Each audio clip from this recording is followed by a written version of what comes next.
important stuff. Alright everybody, this is the next day.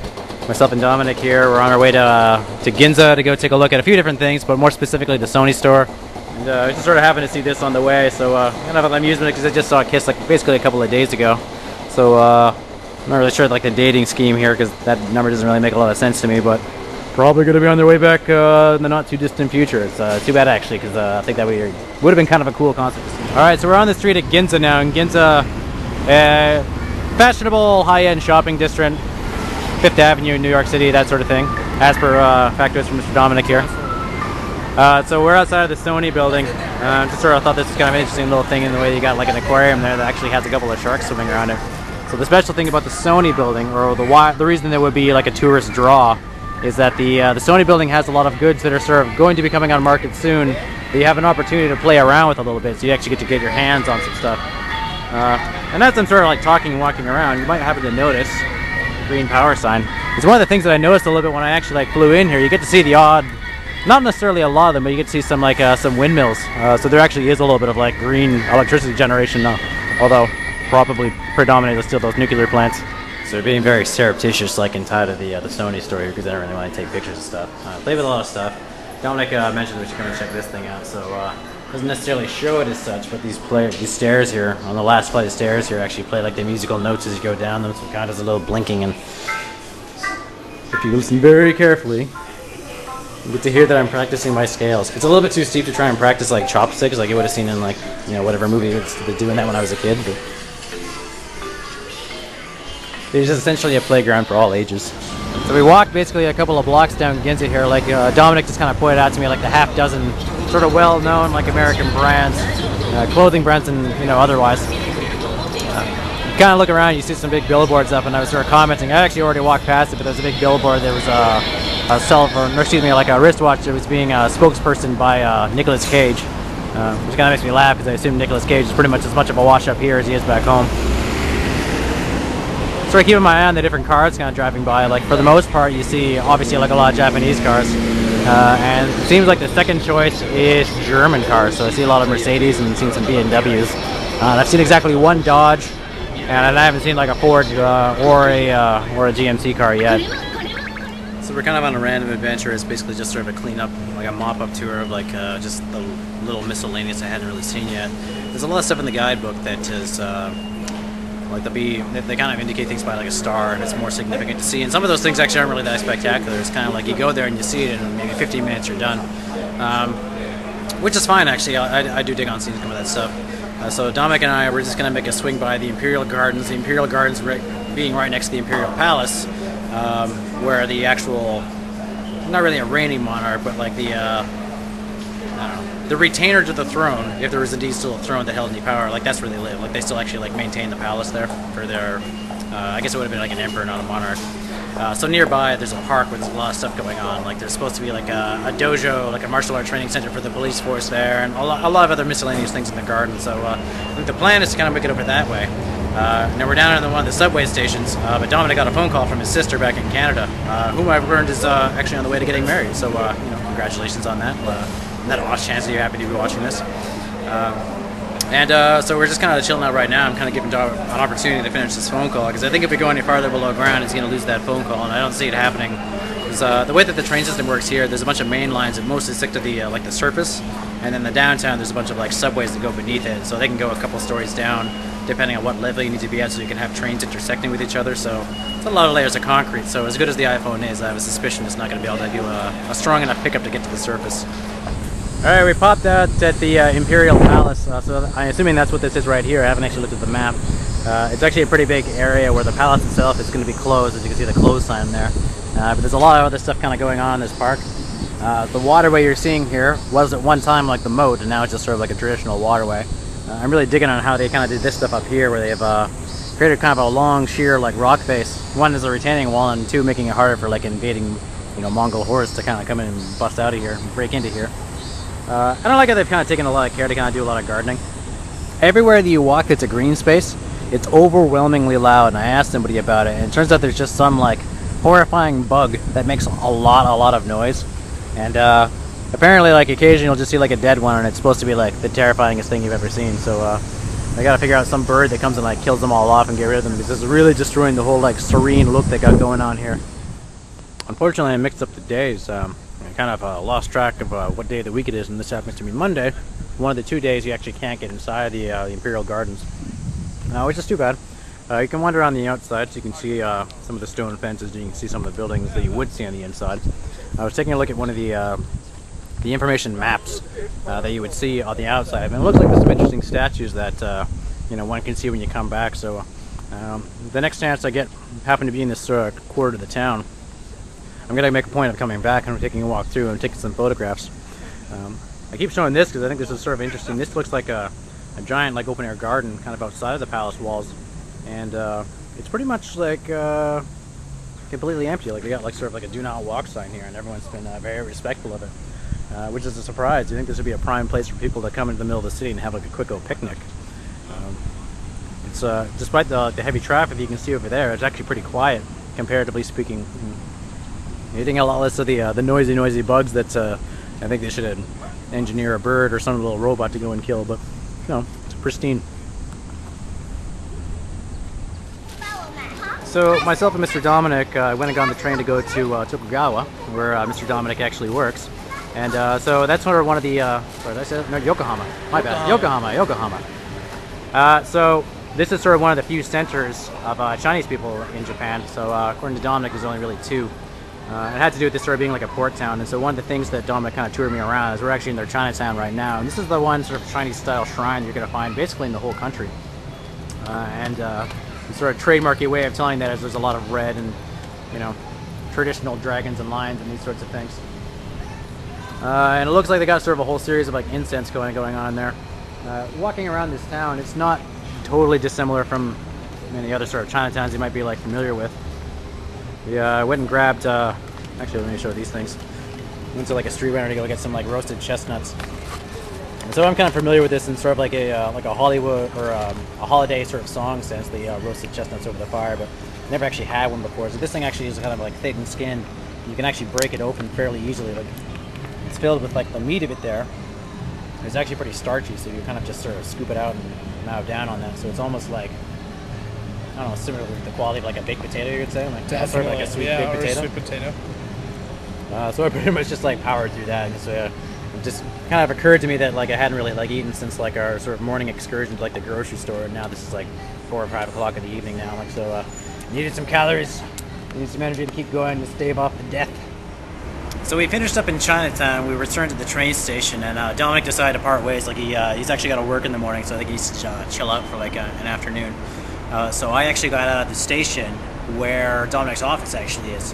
So Dominic doesn't actually work in Tokyo proper. It's kind of connected, another sort of city connected nearby named Yokohama. The reason I decided to come and check this out is the building that turns out that he actually works in has a high observation deck. So I'm going to go and see if that's like a thing that's like still open or not. But interesting sort of observation. So this train station that I got out of, it has a supermarket floor where you sort of pop out of, and there's a whole office tower above it. And I went into a men's room just to kind of like freshen up. And this camera's resolution probably isn't good enough for you to really tell this, but if you were to look at my forehead right now, I'm actually just completely covered in like beginning acne, and I never get that, and I never even got that when I was a teenager. So I have a sneaking suspicion that that's got to be some sort of like either like a dietary thing or some kind of a reflex to just the amount of humidity I've having to put up here. I'm a little bit sort of dumbstruck by it. I can just see all these little tiny kind of like startings of pimples. So may need to make some better dietary choices, or maybe carry like a washcloth or something to kind of keep my skin a little bit cleaner, but whatever. But I expect that to sort of like clear itself up on its own. So there's not necessarily like a whole lot that was really sort of highly recommended to go and see in Yokohama. It has an amusement park nearby, and as we sort of learned from our good pal Dominic earlier, the area here it's a port town that is sort of known for, one, having like the Chinese community, and two, this is actually where the Americans first started showing up when they really started to open up their borders after being closed off for so long. So I think that's kind of explains sort of like the wealth that came into this area. I don't know how it evolved into being like an entertainment district, or at least have like a big carnival grounds within it. I don't think that the Ferris wheel is going to necessarily be that much fun by myself. So I think what I'm going to do is I'm going to go take a look at this observation deck and see if that's like a thing worth checking out. And so now I'm sort of flying solo again for the evening, and I've decided that I'm actually going to go to Kyoto tomorrow. So what I'm going to do, I think, is when I go back into Tokyo proper, I'm just going to take like a swing by the station where I would go and buy the bullet train tickets. There's enough bullet trains that go by that go to these different towns that you don't necessarily have to go and reserve like ahead of time, but just to get an idea of like where it is. And now that we're sort of getting after nightfall, I've gone to Shinjuku during the day, but I haven't really done it during the night. And so that's kind of like classically when you see images of Tokyo, that's kind of what you're seeing is a lot of like images of like the neon. So I might swing by there to see if I can get any good photos out of it. I think the photos that I took were mostly like daytime-ish, and it reminds me a lot of like there's tall buildings, but street level it sort of reminds me a little bit of like the White Avenue kind of area where there's a lot of sort of like mixed mash of like interesting stores, and it's covered head to toe with like an advertisement, so that's just kind of how the city goes.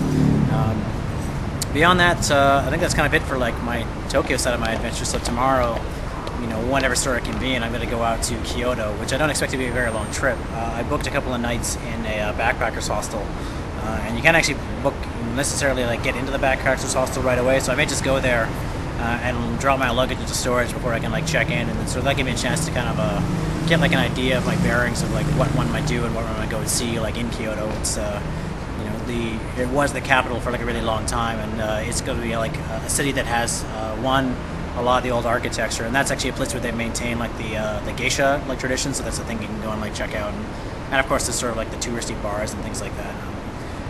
As it was explained to me by both Dominic and Steve, that's kind of the tourist central, and I guess tourist high season is in August, and so I'm still a little bit before that, so it should be a little bit more chilled out than it would ordinarily otherwise be. Like if you were to come back in a couple of weeks here, it'd be overrun with American and European like tourists. So I don't know if that's necessarily a good or a bad, because I have the fun of going to a hostel is being in a busy place full of other people from other places, but adventure will come of it.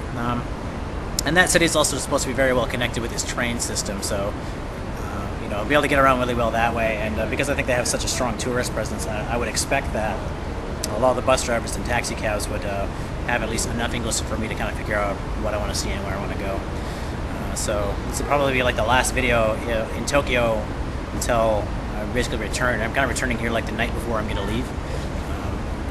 It's a sort of general reflection of the trip. It's been a lot of stuff. Like I've covered all the grounds since they've been here, and I think that's sort of a good thing in the way that it's produced sort of like a lot of memories in the sense that it makes it seem like it's been a lot longer of a trip. The reality is I've only been gone like a couple of days, but it feels like a much longer vacation than that. So, and I think that's probably like a good thing. So, the flip side of that is there hasn't been a lot of relaxation in this. So it's going to be, get out of the busy trip and get right back to the busy job, because the gals back in the office are trying to maintain my stuff, maintain my station, but I have a feeling that it'll just be sort of like them kind of taking care of like the emergency, sort of take care of this right now kind of stuff. But I essentially think it's going to be like a week's worth of backlog work for me. So I may have to put in some extra hours once I return. So I went up to the observatory. It was pretty high actually, so it was like 69th floor, and you just fly up there. We were there in like 10 or 15 seconds. The observation from a high vantage point, but you don't get a full panorama, and it was kind of foggy, so it wasn't the best view. I wouldn't actually say it was any better than the one that I went to for free earlier.